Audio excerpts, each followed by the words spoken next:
Welcome back to the laboratory. I love it already. I'm already in. Welcome back to the laboratory. I'm in. My name is Dr. Tradenstein. I am here via multiple stops to the Good Morning Football studio. It was a long journey to get here, but we're finally at trade deadline day.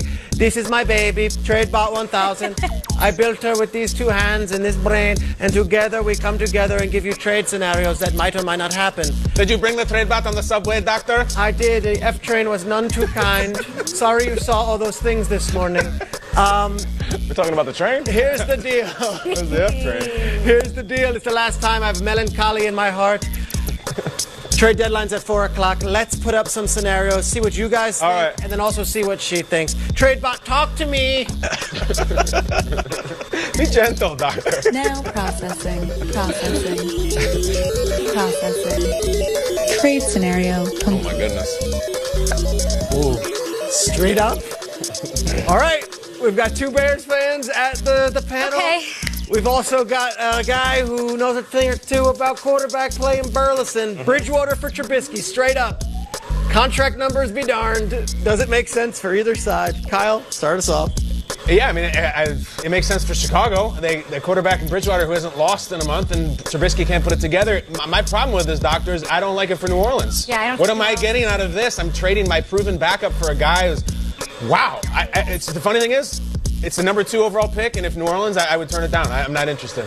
I don't think New Orleans is doing it, but I wouldn't mind seeing it happen for Chicago, say it did. So. But even though Trubisky might not be the quarterback you assume could fit New Orleans, he gets to learn behind Drew Brees. Okay. And you see what that type of tutelage did for Teddy Bridgewater. So Right. just saying it might be a good fit if he can go back and learn behind a guy like Drew. The argument you'd make for the Saints is that this guy with the number 2 overall Yep. pick, you also have Taysom Hill, maybe you upgrade, but I'm with all you guys. You don't mess with a good thing. It sounds crazy if you asked me this before the season.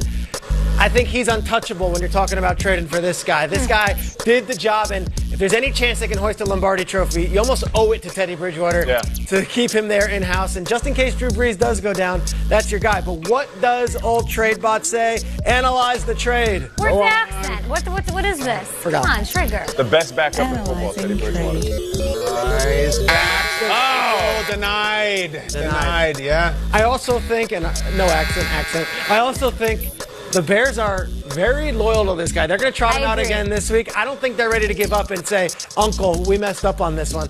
I don't think either side would do this. Next trade, let's see. TradeBot, let's go to the West Coast, a team that just won a game. Peter's Cajun. Talk to me. Okay, Gambit, let's go. Go. What do you got? scenario. I know that guy. Oh, All right. baby. Okay. Nope. Keenan Allen is the team that did get a win against the Bears. Got a year left on his contract. He's battling a hamstring issue, but are the Chargers really all in for this season? Or do they say, take us a second first-round pick? Keenan Allen, one of the better wide receivers in the league. Guys, take it away. First rounder. This reminds me of the rental that the Patriots did with Brandon Cooks when he left New Orleans. And they just held on to him for a little bit. I'm not sure that the Chargers are willing to pay Keenan Allen what he wants to get paid. So maybe going somewhere where the New England Patriots can use him for a year to win a Super Bowl, it could work. We're hearing that Brady not thrilled that they lost Antonio Brown. Right. They lost Josh Gordon. Yep. He's 40-some-odd years old. If I'm the Patriots, I do this in a heartbeat. And if I'm the Chargers, I'm not letting Keenan Allen get out of the stadium. This is one of our best players. He's still young. We got a stadium to open. Hell no. I think Bill Belichick got Mohamed Sanu for Brady and said, deal with it. We're going to win with our defense, and you're supposed to be Tom Brady. This trade is not happening. TradeBot, what do you say? Okay. Analyze. Come on, give it to me. I want something crazy. Don't exit out. This is going to work. Analyze it. Patriots would do it in a heartbeat. Sure. They would do it in a heartbeat. The Chargers can't let Keenan Allen out of that building. You're right, Kyle. One of the best wide receivers in the league. And Kay, I think Sanu fits a role, and I agree with you 100%.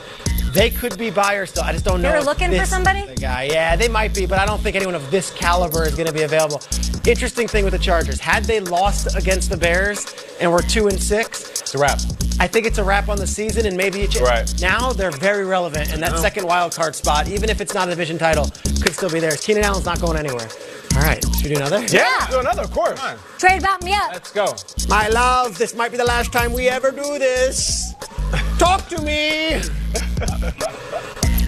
Now processing. We got here. Come on. What do we got here? Trade scenario. Whoa, okay, so Jamal Adams from the Jets I'm into it. to the Tampa Bay Buccaneers. Let's go. You give Sam Darnold, a guy who's been underutilized in Tampa, and you get the 3rd round pick. As for Jamal Adams, he goes to Tampa. They need some defensive leadership on the back end. What do you guys say? Adams would say you love it. I love it. Darnold likes throwing to his tight ends across the middle. I think OJ would be perfect. Jamal Adams is disenchanted with what's going on. I love this trade for both sides. I like Love this one. this. I like this one. At some point, Him and Chris Herndon. At some point, you got to say no, and you got to say we have to keep our young blue chip talent. Jamal Adams brings a lot to the. We drafted you. Stay here. We can only give Sam Darnold so much. We got him the running back. We got him the coach. I think Jamal Adams should keep. I think he's too good and too young. Remember, this wasn't drafted by Joe Douglas or Adam Gase. Jamal Adams has been very vocal. Let's see what the old trade bot says. Okay. Talk to me, analyze. Does it all with his face. What do we got? I think they're going. I think Adams trade bot like era. Let's go. Really? Man, trade bot. Can't let him go. He's a 6th overall pick. You can't do it for O.J. Howard. If you're offering some 1st overall pick or some maybe. But I think the Jets might be selling pieces. I don't think Jamal Adams is going anywhere. So, trade bot, 0 for 3 Three today. no's. I still love you. Do me and Dermot Mulroney next. Yeah, okay. Will Selva, take it away in the Let's newsroom. Me go. and Dermot. Trade bot, talk to me. Is there romance and love? Yes. I always wondered what happened to Dexter's Laboratory. Appreciate Mulroney? I love Dermot Oh, man, the lab coat and the ever-changing accents. Absolutely love it. The trade bot, of course, green-lighting some trades on Monday. The Jets and the Giants, they rarely make them. In fact, it is so rare. The last time they pulled off a deal with each other was 1983. The G-Men traded offensive lineman Chris Foote to the Jets for a conditional pick. Well, now Leonard Williams is an answer to a trivia question. Williams is staying in New York, but going to Gang Green in exchange for a 3rd-round pick and a 2021 5th-rounder. This, according to NFL Network insider Ian Rappaport. Rap sheet adding the 5th-rounder could turn into a 4th-rounder if the Giants re-sign Williams before the start of the league year. The Jets will also pay the remaining $4 million left on Williams' contract. Now, another player changing addresses is outside linebacker Jannard Avery. The Browns trading Avery to the Eagles for a 4th-round pick. He's only been active for 2 games this season. In 2018, he started 5 games while playing in all 16. Another player on the move is running back Kenyon Drake. Drake heading to Arizona from Miami for a conditional 2020 draft pick, according to Rap Sheet. The pick is a 6th-rounder, which can become a 5th-round pick. Drake filling a need in the backfield as David Johnson continues to recover from an ankle injury and Chase Edmonds deals with a hamstring injury. Cardinals head coach Cliff Kingsbury excited to get Drake up to speed on the playbook. From what I've heard, a smart player, and he's eager to learn. So we'll give him enough to where he can execute at a high level, and we're excited. He's an explosive back, can do it all out of the backfield, and I know he's fired up to get this opportunity. And Cliff Kingsbury and the Cardinals take on the undefeated 49ers on Thursday Night Football. Well, Good Morning Football continues rolling right along on this Tuesday. Coming up, it might be the angriest week yet. Really? Yeah, it's true. Who will take home the firing crown this week? Stick around and find out.